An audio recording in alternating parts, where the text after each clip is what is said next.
தந்தை மகன் தூயாயின் பேராலே ஆமென். உயிருள்ள வார்த்தையை கேட்போம், தியானிப்போம், வாழ்வாக்குவோம். ரோமையர் அதிகாரம் 8 இறை வார்த்தைகள் 1 முதல் 17 வரை உள்ள இறை வார்த்தைகள். கிறிஸ்து இயேசுவோடு இணைந்திருப்போருக்கு இனி தண்டனை தீர்ப்பே கிடையாது. ஏனெனில் கிறிஸ்து இயேசுவோடு இணைந்திருப்போருக்கு வாழ்வு தரும் தூய ஆவியின் சட்டம் பாவம் சாவு என்பவற்றிற்கு உள்ளாகும் சட்டத்தினின்று என்னை விடுவித்து விட்டது. ஊனியலின் காரணமாய் வலுவற்றிருந்த திருச்சட்டம் செய்ய முடியாத ஒன்றை கடவுள் செய்தார். அதாவது ஊனியல்பு கொண்ட மனிதரை போன்றவராய் தம் சொந்த மகனை அனுப்பி மனிதனுடைய பாவத்திற்கு முடிவு கட்டினார். ஊனியல்புக்கேற்ப நடவாமல் ஆவிக்குரிய இயல்புக்கேற்ப நடக்கும் நாம் திருச்சட்டத்தின் நெறிகளை நிறைவேற்ற வேண்டும் என்று அவ்வாறு செய்தார். ஏனெனில் ஊனியல்பிற்கு ஏற்ப வாழ்வோரின் நாட்டமெல்லாம் அந்த இயல்புக்கு உரியவனவற்றின் மீதே இருக்கும். ஆனால் ஆவிக்குரிய இயல்புக்கு ஏற்ப வாழ்வோரின் நாட்டம் ஆவிக்குரியவற்றின் மீதே இருக்கும். ஊனியல்பின் மனநிலை கொண்டிருப்போருக்கு வருவது சாவே. ஆவிக்குரிய மனநிலை கொண்டிருப்போருக்கு வருவது வாழ்வும் அமைதியும் ஆகும். ஏனெனில் ஊனியல்பின் மனநிலை கடவுளுக்கு பகையானது. அது கடவுளின் சட்டத்திற்கு கட்டுப்பட்டிருப்பதில்லை, இருக்கவும் முடியாது. ஊனியல்பிற்கு ஏற்ப வாழ்வோர் கடவுளுக்கு உகந்தவராய் இருக்க முடியாது. ஆனால் கடவுளின் ஆவி உங்களுள் குடிகொண்டிருந்தால் நீங்கள் ஊனியல்பை கொண்டிராமல் ஆவிக்குரிய இயல்பை கொண்டிருப்பீர்கள். கிறிஸ்துவின் ஆவியை கொண்டிராதோர் அவருக்கு உரியவர் அல்ல. பாவத்தின் விளைவாக உங்கள் உடல் செத்ததாயினும் கிறிஸ்து உங்களுள் இருந்தால் நீங்கள் கடவுளுக்கு ஏற்புடையவர்கள் ஆக்கப்படுவீர்கள். அதன் பயனாக தூய ஆவி உங்களுள் உயிராயிருக்கும். மேலும் இறந்த இயேசுவை உயிர்த்தெழச் செய்தவரின் ஆவி உங்களுள் குடிகொண்டிருந்தால் கிறிஸ்துவை உயிர்த்தெழச் செய்த அவரை உங்களில் குடிகொண்டிருக்கும் தம் ஆவியினாலே சாவுக்குரிய உங்கள் உடல்களையும் உயிர்ப்பெறச் செய்தார். ஆகையால் சகோதர சகோதரிகளே, நாம் ஊனியல்பிற்கு கடமைப்பட்டிருக்கவில்லை, அவ்வியல்பின்படி வாழ வேண்டியது இல்லை. நீங்கள் ஊனியல்புக்கு ஏற்ப வாழ்ந்தால் சாகத்தான் போகிறீர்கள். ஆனால் தூய ஆவின் துணையால் உடலின் தீயச் செயல்களை சாகடித்தால் நீங்கள் வாழ்வீர்கள். கடவுளின் ஆவியால் இயக்கப்படுகின்றவர்களே கடவுளின் மக்கள். மீண்டும் அச்சத்திற்கு உள்ளாகும் மனப்பான்மையை நீங்கள் பெற்றுக்கொள்ளவில்லை, மாறாக கடவுளின் பிள்ளைகளுக்குரிய மனப்பான்மையை பெற்று கொண்டீர்கள். ஆனால் அதனால் நாம் அப்பா தந்தையே என அழைக்கின்றோம். நாம் இவ்வாறு அழைக்கும்போது நம் உள்ளத்தோடு சேர்ந்து தூய ஆவியாரும் நாம் கடவுளின் பிள்ளைகள் என்பதற்கு சான்று பகர்கிறார். நாம் பிள்ளைகளாயினும் உரிமை உடையவர்களாய் இருக்கின்றோம். ஆம், நாம் கடவுளிலிருந்து உரிமை பெறுபவர்கள், கிறிஸ்துவின் பங்காளிகள். அவருடைய துன்பங்களில் நாம் பங்கு பெற வேண்டும். அப்போதுதான் அவரோடு மாட்சியில் பங்கு பெறுவோம். இது ஆண்டு நல்வாக்கு. இறைவாக்கு நன்றி. ஹல்லேலூயா, ஹல்லேலூயா, ஹல்லேலூயா, ஹல்லேலூயா, ஹல்லேலூயா. நன்றி தந்தையே, நன்றி இயேசுவே, வழிநடத்தும் தூய ஆவியே. வாழ்வோரின் வழிகாட்ட அன்னை மரியே வாழ்க. அர்ப்பண வழியின் வழிகாட்ட அன்னை மரியே வாழ்க. தியாகத்தின் அன்னை மரியே வாழ்க. ஹல்லேலூயா, ஹல்லேலூயா, ஹல்லேலூயா, ஹல்லேலூயா. அன்பு சகோதர சகோதரியை, நாம் இன்று பார்க்கின்ற தலைப்பு தூய ஆவி அருளும் வாழ்வு. தூய ஆவி அருளும் வாழ்வு நமக்கு என்ன கிடைக்கும், அதை பற்றி நாம் இப்போ பார்க்க போகிறோம். ஹல்லேலூயா, ஹல்லேலூயா, ஹல்லேலூயா, ஹல்லேலூயா, ஹல்லேலூயா, ஹல்லேலூயா, ஹல்லேலூயா, ஹல்லேலூயா, ஹல்லேலூயா. தூய ஆவி நமக்கு வாழ்வு தருகின்றார். தூய ஆவி நமக்கு என்ன தருகின்றார்? ஃபர்ஸ்ட் வாழ்வு தருகின்றார். ஹல்லேலூயா, ஹல்லேலூயா, ஹல்லேலூயா. தூய ஆவி நமக்குள்ளே குடிக்கொண்டிருக்கும் போது நாம் ஊனியல்பின் இச்சைகளை நிறைவேற்ற மாட்டோம். ஆவிக்குரிய இயல்புக்கேற்ப நாம் வாழ்வோம்.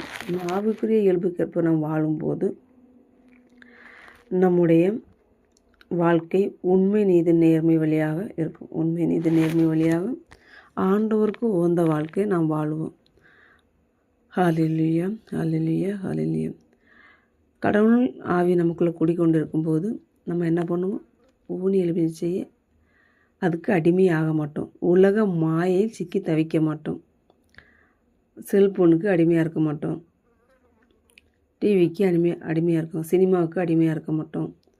கடவுளுடைய ஆவி நமக்கு குடிக்கொண்டு இருக்கும்போது நம்ம அன்பு, அமைதி, பொறுமை, கீழ்ப்படிதல், ஞானம், இந்த மாதிரி ஆவிக்குரிய வரங்கள், குடைகள், அருங்குடைகள் அதால் நிரம்பி இறை சமூகத்தின் பங்காளிகளாக நம்ம இருப்போம். ஹல்லேலூயா, ஹல்லேலூயா, ஹல்லேலூயா, ஹல்லேலூயா, ஹல்லேலூயா, ஹல்லேலூயா. நம்ம பாவத்தில் விழுந்தோன்னு சொன்னால் நம்ம உடல் செத்ததாக இருக்கும். கிறிஸ்து நமக்குள்ளே இருந்தார்னு சொன்னால் நம்ம உயிர் பெற்று எழுவோம்.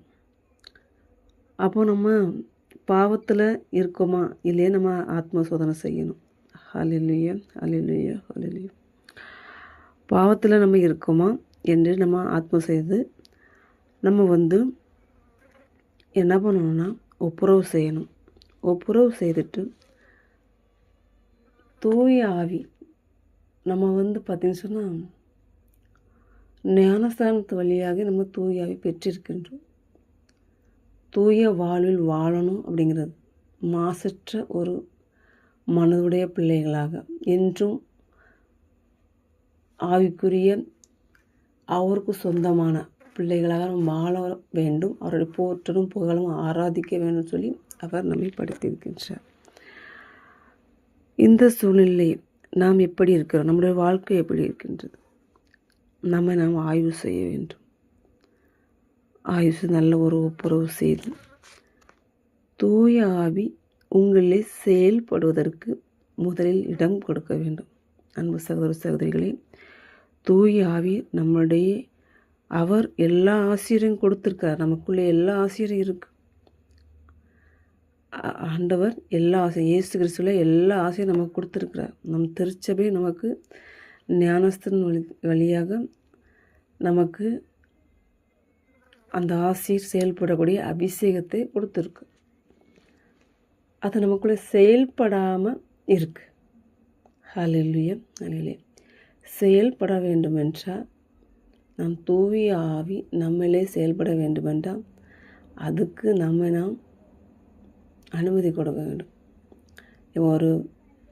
நம்ம ஒரு குடும்பத்தை வச்சுப்போம். குடும்பத்தில் எடுத்துப்போம். குடும்பத்தில்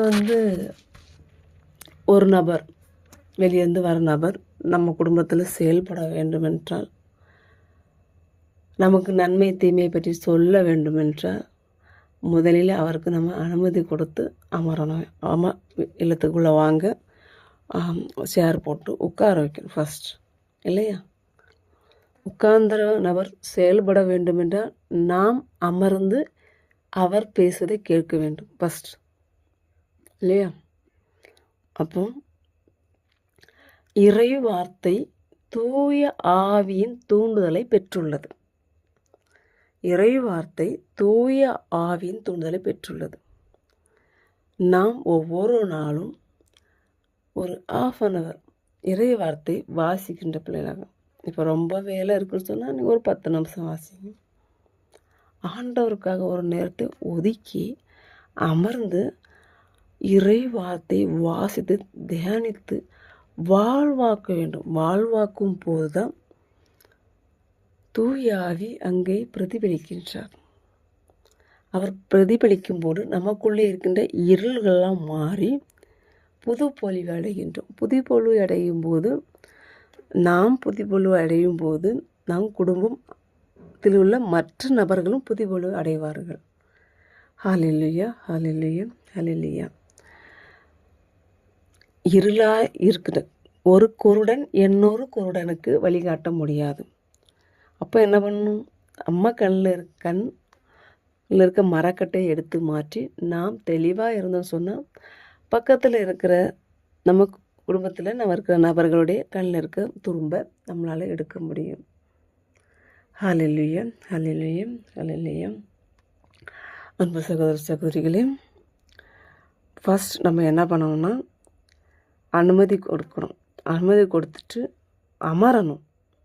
ஆண்டவருக்காக அவர் முன்னிலையில் அமரணும். அமர்ந்து உயிருள்ள வார்த்தையை, ஆற்றலுள்ள வார்த்தையை நாம் வாசித்து தியானிக்க முயற்சி செய்யணும். முயற்சி செய்யும்போது ஒவ்வொரு இறை வார்த்தையும் தூய ஆவி தூண்டுதல் பெற்றுள்ளது.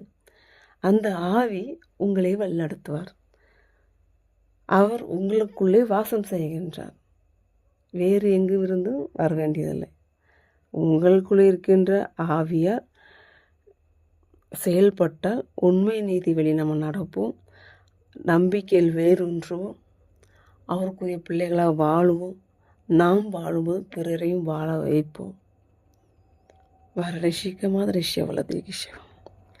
நாம் வாழும்போது பிறரையும் வாழ வைப்போம். ஆண்டுடைய கட்டளையில் ஒன்று, தன்னைத்தான் நேசிப்பது போல் பிறரை புரியுதுங்களா? நீங்கள் ஃபஸ்ட் அமரும்போது நீங்கள் ஆண்டவரை அன்பு செஞ்சால் மட்டும்தான் உங்களால் அமர முடியும். ஏன்னா இறை வார்த்தை கொடுத்தது தந்தை கடவுள் தூய ஆவி வழியாக நம்ம மனிதர்களை எழுத வைத்திருக்கின்றார். திருத்தூதர்களை எழுத வைத்திருக்கின்றார். தந்தை கடவுள் கொடுத்த வார்த்தைகள் அனைத்தும் இருக்கின்றன. பெகரஷிக்கிறன் அமர்ந்து தெய்வீக இறை வார்த்தையை நாம் வாசிக்க தொடங்க நாம் ஆண்டவருக்கு முக்கியத்துவம் கொடுக்கின்றோம். அவரை அன்பு செய்கின்றோம்.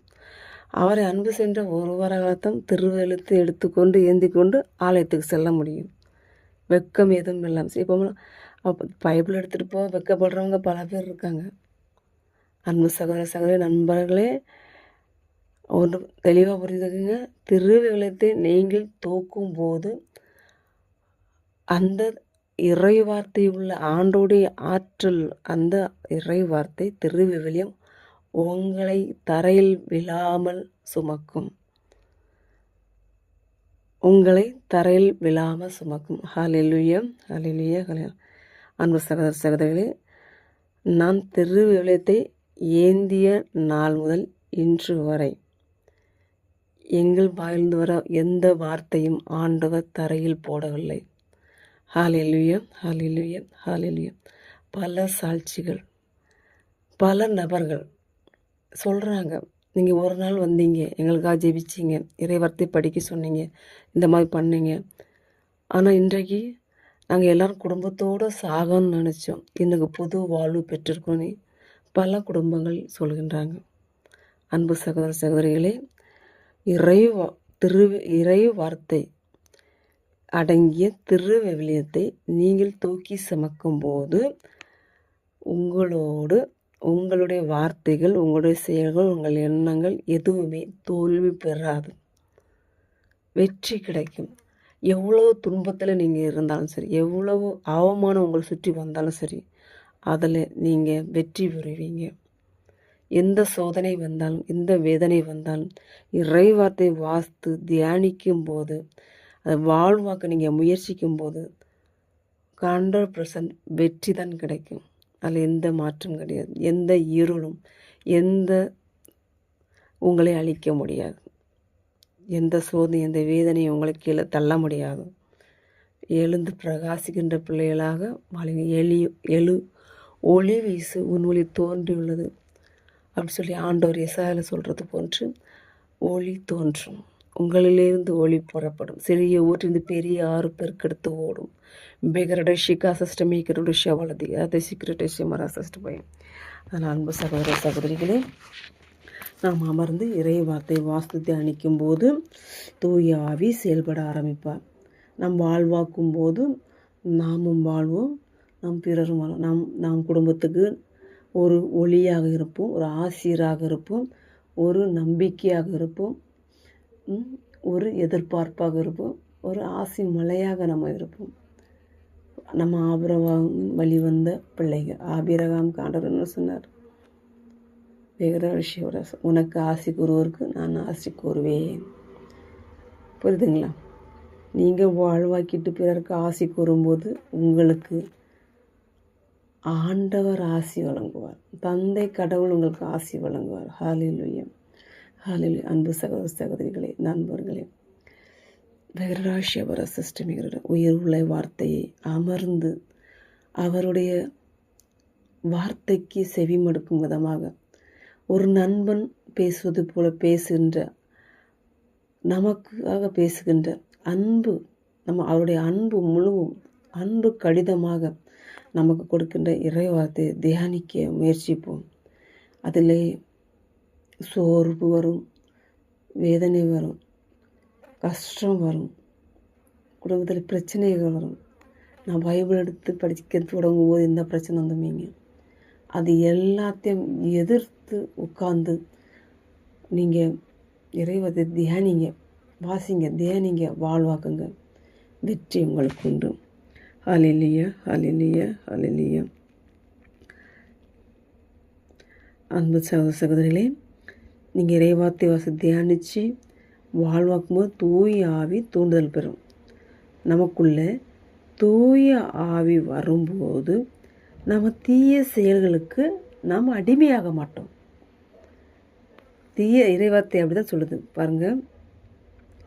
சகோதர சகோதரர்களே, நாம் ஊனியல்புக்கு கடமைப்பட்டிருக்கவில்லை, அவ்வியல்பின்படி வாழ வேண்டியது இல்லை. ஆமேன். வாழ வேண்டியதில்லை. நீங்கள் ஊனியல்புக்கு ஏற்ப வாழ்ந்தால் சாகத்தான் போகிறீர்கள். ஆனால் தூய ஆவியின் துணையால் உடலில் தீய செயல்களை சாகடித்தால் நீங்கள் வாழ்வீர்கள். ஹல்லேலூயா, ஹல்லேலூயா. உடலில் இச்சைக்குரிய உங்களுக்கு தூண்டுதல் ஏற்படுது, அதை எங்களால் இவ்வளோ முயற்சி செய்தும் கட்டுப்படுத்த முடியவில்லை அப்படி சொல்லி ஒரு சூழ்நிலை இருக்கின்றன. கவலைப்படாதீங்க, ஃபர்ஸ்ட் கவலைப்படாதீங்க. ஹல்லேலூயா, ஹல்லேலூயா. கவலைப்பட நண்பர்களே, இறை வார்த்தையை முழந்தால் படியிட்டு வாசிங்க. முழந்தால் படியிட்டு வாசிக்கும் போது எந்த இருளும் உங்களை தொந்தரவு செய்ய முடியாது. முழந்தால் போட்டு பண்ணுகின்ற பிரேயர் உன்னதமான பிரேயர். ஆண்டவரே சொல்லியிருக்கார், முழங்கால் எல்லா முட்டுகளும் என் முன்னாடி முழந்தால் படியிடும். நீங்கள் முழந்தால் படியிடும் போது ஆண்டவர் அந்த இடத்திலே பிரசன்னமாகின்றார். அப்போது உங்களுடைய இருக்கின்ற இருள் ஈஸியாக விலகும். நீங்கள் வாசிக்க தொடங்குங்க.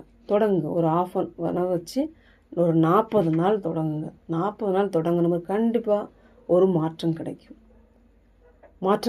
நீங்கள் வாசிக்க தியானிக்க வாழ்வாக்க நீங்கள் எல்லா இருள், எல்லா பாவ உணர்வுகள், பாவ சாபங்கள், இயல்புகள் எல்லாமே மறைகிறத ஒன்றொன்றா நீங்கள் பார்ப்பீங்க. நோய்கள், வேதனைகள், கஷ்டங்கள் மலையே பிறண்டு வந்தாலும் கவலைப்பட மாட்டீங்க. ஹல்லேலூயா. உங்களுக்குள்ளே ஒரு அமைதி இருக்கும், உங்களுக்குள்ளே ஒரு மகிழ்ச்சி இருக்கும். அன்பு சகோதர சகோதரிகளே, சிஸ்டமே அதனால் தூய ஆவின் துணையோடு ஊனியல்பின் இச்சையை அடக்க முழு முயற்சி செய்யுங்கள். அடுத்தது, மீண்டும் அச்சத்திற்கு உள்ளாகும் மனப்பான்மை நீங்கள் பெற்றுக்கொள்ளவில்லை, மாறாக கடவுளின் பிள்ளைக்குரிய மனப்பான்மையை பெற்றுக்கொண்டீர்கள். ஆமேன். அன்பு சகோதர சகோதரி, நம்ம இறைவார்த்தை தியானித்து வாழ்வாக்கும் போது தூய ஆவியின் தூண்டுதல் ஏற்ப வாழுவோம். தூய ஆவி அபிஷேகம் பற்றி படரும் அதன் மூலம் நாம் கடவுளுக்குரிய பிள்ளைகளாக மாறுகின்றோம். கடவுளுக்குள்ள பிள்ளைகளாக மாறும்போது நம்ம கடவுளை அப்பா தந்தையே என்று அழைக்கின்றோம். பிரஸ்தலர் ஹல்லேலூயா, ஹல்லேலூயா. பார்த்திங்கன்னா, அப்பா தந்தை என்று அப்போ தான் நம்ம அழைக்கின்றோம். அப்போ நீங்கள் எப்படி அழைக்கிறீங்க? அப்பா தந்தைன்னு உங்களால் அழைக்க முடியுதா? நீங்கள் அப்போ எந்த நிலையில் இருக்கீங்கன்னு கண்டுபிடிச்சிடலாம். ஆத்ம சோதனை செய்யுங்க நண்பர்களே. ஹல்லேலூயா, ஹல்லேலூயா, ஹல்லேலூயா. நாம் இவ்வாறு அழைக்கும்போது நாம் உள்ளத்தோடு சேர்ந்து தூய ஆவியாரும் நாம் கடவுளின் பிள்ளைகள் என்பதற்கு சான்று பகர்கிறார். அல்லேலூயா. நம்ம அப்பா தந்தைன்னு சொல்லி அழைச்சி நம்ம ஜெபிக்கும் போது பரலோக நமக்குன்னு ஜெபம் கொடுத்துருக்காருல. சீடர்கள் கேட்கும்போது என்ன கேட்டாங்க, ஆண்டவரே எங்களுக்கு கற்றுக் கொடுங்க, எப்படி ஜெபிக்கன்னு கற்றுக் கொடுங்க அப்படின்னு சொல்லும்போது எப்படி கேட்டாங்க, விண்ணகத்தில் எங்கள் தந்தையே, ஃபஸ்ட்டு தொடங்குற விண்ணகத்தில் எங்கள் தந்தையே, எங்கள் அப்பா அப்படின்னு தான் ஏசப்பா கற்றுக் கொடுத்துருக்காரு. அன்பு சகோதர சகோதரிகளே, ஆண்டவரை அப்பா என்று நம்ம அழைக்கும் பொழுது அந்த உரிமையோடு நம்ம உணர்வுகளோடு நம்ம அழைக்கும்போது தூய ஆவியாரே நமக்கு இது என்னுடைய பிள்ளை, இது கடவுளுடைய பிள்ளை, என்னுடைய பிள்ளை, ஏசப்பா பிள்ளை அப்படின்னு சொல்லி சான்று பகர்கின்றார். ஹல்லேலூயா, ஹல்லேலூயா, ஹல்லேலூயா, ஹல்லேலூயா, ஹல்லேலூயா, ஹல்லேலூயா. நாம் பிள்ளைகளாயினும் உரிமை பேறு உடையவர்களாய் இருக்கின்றோம். ஆம், நாம் கடவுளிடமிருந்து உரிமை பேறு பெற்றவர்கள், கிறிஸ்துவின் பங்காளிகள். ஆமேன். நாம் கிறிஸ்துவின் பங்காளிகள். ஆமேன். அவருடைய துன்பங்களில் நாம் பங்கு பெற வேண்டும். ஆமேன். அப்போதுதான் அவரோடு மாட்சியில் பங்கு பெறும். ஆமேன். அன்பு சகோதர சகோதரி, இப்போ பார்த்திங்கன்னா நம்ம எல்லாருமே சொல்கிற ஒன்று என்னென்னா, ரொம்ப துன்பப்படுறோம், ரொம்ப கஷ்டப்படுறோம், ரொம்ப வேதனைப்படுறோம், எங்களால் தாங்க முடியவில்லை. அந்த மாதிரி விஷயங்கள் நம்ம நிறைய வாழ்க்கையில் இருக்குது. நமக்கு ஏன் தான் இந்த கஷ்டம் வருதோ, ஏன் தான் இந்த வேதனை வருதோ அப்படி சொல்லி நிறைய நம்ம சொல்கின்றோம். அன்பு சகோதர சகோதரிகளே, தெளிவாக இறை வார்த்தை நமக்கு கூறுகின்றது. பாருங்கள், நாம் கடவுளிடமிருந்து உரிமை பெறுபவர்கள் புரியுதுங்களா? உரிமை பெறுகிற உரிமை என்னன்னா, அப்பா பிள்ளை, அப்பா மகன், அப்பா மகள் என்ற உரிமை பெறுகின்றோம். சரிங்களா? அடுத்த பாருங்க, கிறிஸ்துவின் பங்காளிகள், ஆண்டவர் இயேசுவோடைய உறவினர்கள், பங்காளிகள், அவருடைய துன்பங்களில் நாம் பங்கு பெற வேண்டும். தெளிவாக ஆண்டவர் சொல்கிறாரு, தன் அன்றாடும் உள்ள தன் சிலுவையை தூக்கி பின் செல்லாதவங்க என்னுடைய சீடர்கள் அல்ல அப்படிங்கிறாரு இல்லையா? அப்போ இங்கே நல்ல தெளிவாக சொல்லுது, துன்பத்தில் பங்கு பெறணும். துன்பத்தின் மூலம்தான் நிறைவாழ்வு இருக்குது, துன்பத்தின் மூலம்தான் வெற்றி இருக்குது, துன்பத்தின் வழிதான் அமைதி இருக்குது, துன்பத்தின் வழிதான் சந்தோஷம் இருக்குது, துன்பத்தின் வழிதான் மீட்பு இருக்குது, துன்பத்தின் வழிதான் நிறைவாழ்வு இருக்குது. ஹல்லேலூயா, ஹல்லேலூயா. துன்பம் வந்துச்சுன்னா ஃபர்ஸ்ட் மன மகிழ்ச்சி கொள்ளுங்கள். இந்த துன்பம் என்னை ஆண்டவரிடம் கொண்டு சேர்க்கின்றது. அதாவது மனசில் பண்ணுங்க, இந்த ஒரு துன்பம் வரும்போது தான் பார்த்திங்கன்னா நம்ம கடவுளை தேடி போவோம். நல்லா யோசித்து பாருங்கள். நம்ம மகிழ்ச்சியாக இருந்தால் நம்ம ஆண்டவருக்குள்ளே இருக்கமான இல்லை. துன்பம் வரும்போது பார்த்திங்கன்னா நம்ம 100% ஆண்டவரோட போவோம், ஆண்டவரை பார்க்க போவோம், ஆண்டவரை தேடுவோம். அப்போ திருப்பலிக்கு போவோம், ஜெபமால சொல்லுவோம், பல ஜெபங்களை புக்கெல்லாம் பிரட்டி பல ஜெபங்களை சொல்லுவோம், உபவாசம் இருப்போம், ஒருத்தர் முயற்சி செய்வோம். புரியுதுங்களா? இந்த இறை வார்த்தை நம்ம வாழ்வாக்கிட்டு தான் இருக்கிறோம். சரிங்களா? ஹல்லேலூயா, ஹல்லேலூயா, ஹல்லேலூயா. அப்போது தான் அவரோடு மாட்சியில் பங்கு பெறுவோம். ஆமென். இறை வார்த்தைகள் சொல்லுது, ஆண்டவர் உயிர் பெற்று எழுந்தபோது நாமளும் உயிர் பெற்று எழுவோம். எப்படி எழுவோம் அப்படிங்கிறத பற்றி தெளிவாக இப்போது நம்ம பார்த்தோம். அன்பு சகோதர சகோதரிகளே, என்ன செய்யணும்னா, தூய ஆவியின் அருளுக்கு இப்போ நம்ம வாழணும்னு சொன்னால் ஃபஸ்ட் நம்ம எந்த நிலையில் இருந்தாலும் பரவாயில்ல, அதெல்லாம் பற்றி ஆண்டவர் ஏன்னா ஆண்டவர் நம்மளை 100% சொல்லலாம், அந்த அளவுக்கு கடவுள் நம்மை அன்பு செய்கின்றார். ஃபஸ்ட் அன்பு செய்கின்றார். சரிங்களா? அதை நம்ம நம்பிக்கையோட எந்த இருந்தாலும் எந்த நிலையில் இருந்தாலும் ஃபஸ்ட் அவர் முன்னாடி இருப்போம், அமர்ந்து அவர் நமக்கு தந்த அன்பு கடிதமாகிய திருவிவிலியத்தை வாசிப்போம், தியானிப்போம், வாழ்வாக்கும் போது வெகரட சீக்கிர சிஸ்டமே விஷயம் நம்மள இருக்க இருள் மறையும் போது ஒளி பிறக்கும், தூய ஆவி செயல்படுவார், தூய ஆவி அருள் வளங்கள் நமக்குள்ளே பொங்கி பெருகும் போது நம் குடும்பத்தில் இருக்கவங்க, நம்மளுடைய நாம் சந்திக்கின்றவங்க, நம்மளுடைய பங்கு, நம்முடைய அன்பியம், இந்த மாதிரி எல்லா இடமும் ஆண்டவருடைய தூய ஆவியை செயல்படுவார். பார்த்தீங்கன்னு சொன்னால் தூய ஆவி செயல்படுற ஒரு நபர் இருந்தால் அங்கே வெற்றி கிடைக்கும். எப்படின்னா, நம்ம திருத்துறை பணிகளில் பார்க்குறோம். பவுல் கப்பலில் போயிட்டுருக்காரு. கப்பலில் போயிட்டுருக்கும்போது என்ன நடக்குன்னா, புயல் அடிக்குது. புயல் அடிச்சிட்ருக்கு, எல்லாரும் பயந்துட்டுருக்குறாங்க. அப்போ ஆண்டோடைய தூதர் இறங்கி பயப்படாத பவுல்கிட்ட சொல்கிறார், பயப்படாதீங்க, நீங்கள் சீசர்கிட்ட உங்களை விசாரிக்க கொண்டு போகணும், ஆனாலும் பத்திரமா போய் சேருவீங்க, பயப்படாதீங்கன்னு சொல்கிறார். அப்போ அங்கே இருக்கிறதுல ஆண்டோடைய பிள்ளை பவுல் ஒரு நபர் தான். கேட்டிங்களா? தூய ஆவி பெற்ற ஒரு நபர் தான் பவுல். ஆனால் பவுல் சொல்கிறாரு, எல்லாத்துட்டையும் சொல்கிறாரு, அங்கே இருக்கிற எல்லாத்துட்டையும் பயப்படாதீங்க, ஆண்டோடைய தூதர் இறங்கி எனக்கு வாக்கு கொடுத்துருக்கிறார், ஒன்றும் செய்யாது, கப்பலுக்கு அழிவு இல்லை என்று சொல்லி சொல்கிறாங்க. புரியுதுங்களா? ஹல்லேலூயா, ஹல்லேலூயா. பவுல் ஒரு நபரை காப்பாற்ற, இறைவார்த்தை தெளிவாக கூறுகிறது, பவுல் ஒரு நபரை காப்பாற்ற அந்த புயலை அடக்கி அங்கிருக்கின்ற அனைவரையும் ஆண்டவர் மீட்டெடுத்தார். ஆமேன். ஆண்டவர் பாதுகாத்தார். ஆமேன். அவனுடைய தூதர் சூழ்ந்து பாதுகாத்தார். ஆமேன். அன்பு சகோதர சகோதரிகளே, நாம் தூய ஆவி தோன்றல் பெற்று இறைவார்த்தை தியானித்து வாழ்வாகி தூய தோன்றல்கள் நாம் வாழும்போது நம்மையும் நம்ம குடும்பங்களையும் ஆண்டவர் பாதுகாப்பார், மீட்பார். அந்த கதில் நம்பிக்கையாக இருங்க. துன்பம் வரலாம், சோதனை வேதனை வரலாம், அவமானங்கள் வரலாம், கவலைகள் வரலாம், எது வேணால் கவலைப்படாதீங்க.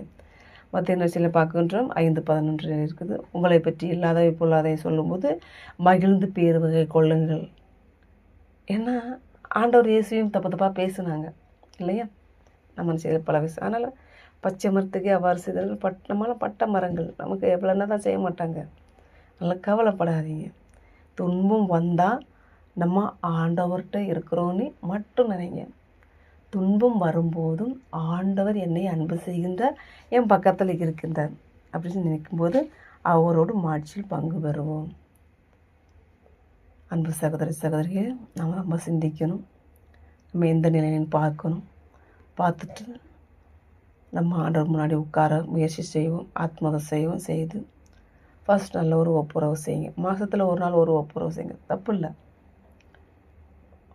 வருஷத்துக்கு ஒரு தான் திருச்சபை சொல்லி இருக்குது. இப்போ பார்த்திங்கன்னா மாய உலகில் நம்ம சிக்கி இருக்கிறோம். அதில் ஒரு மாதத்துக்கு ஒருக்க ஒரு ஒப்புரவு செய்யணும். ஒப்புரவு செஞ்சுட்டு மாசு செய்யலுங்க, மாசு செய்யலுங்க, ஜெபமாலை சொல்லுங்கள், வீட்டில் ஜெபமாலை சொல்லுங்கள், தனிப்பட்ட முறையில் ஜெபமாலை சொல்லுங்கள். நேரம் கிடைக்கும் போதெல்லாம் ஆண்டவரை போற்றுங்க, புகழுங்க, ஆராதிங்க, திருவாசிங்க, தியானிங்க, வாழ்வாக்குங்க, மீட்பு பெறுங்க. ஜெபம். அன்பு இயேசுவே, தூய ஆவி அருளால் நாங்கள் புது பிறப்படைந்து மறுபடியும் பிறந்தால் அன்றி இறையாட்சிகளுடைய அன்பு தெய்வமே, நாங்கள் மறுபடியும் பிறந்து தூய ஆவிக்குள் பிறந்து நாங்கள் புது பிறப்பாக, புது படைப்பாக, உன்னதமான உமது படைப்பாக, உமது பிள்ளையாக, உம்மோடு எந்நேரம் உறவாடி உம்மோடு இணைந்து வாழுகின்ற பிள்ளைகளாக எங்களை மாற்றும். ஹல்லேலூயா, ஹல்லேலூயா, ஹல்லேலூயா. May God worship the system make it. Or shall the Gresha, as a make a borosha. Big as a speaker at the mirror, I shall the Gabrosha, Abara shall the Gamorashal. Cabas a simicar as if Gretish, Adi Shimiga the Lamara silver, as a smaker doshal. Big yard of the shikar as a smaker deshal at this as Mrs. Shepers. Unminute the columns and plague monogi jebic intro. Amen. தீப்போல இறங்கணுமே, அக்கினாவாக பதியணுமே, புயல் காற்றாக வீசணுமே, ஆத்ம நதியாக பாயணுமே. தீப்போல இறங்கணுமே, அக்கினாவாக பதியணுமே, புயல் காற்றாக வீசணுமே, ஆத்ம நதியாக பாயணுமே. இறுதிக்கால அபிஷேகம் சகல ஜனத்தின் மீதும் இஸ்ராயலின் தெய்வமே தீ போல இறங்கிடுமே. ஆமேன்.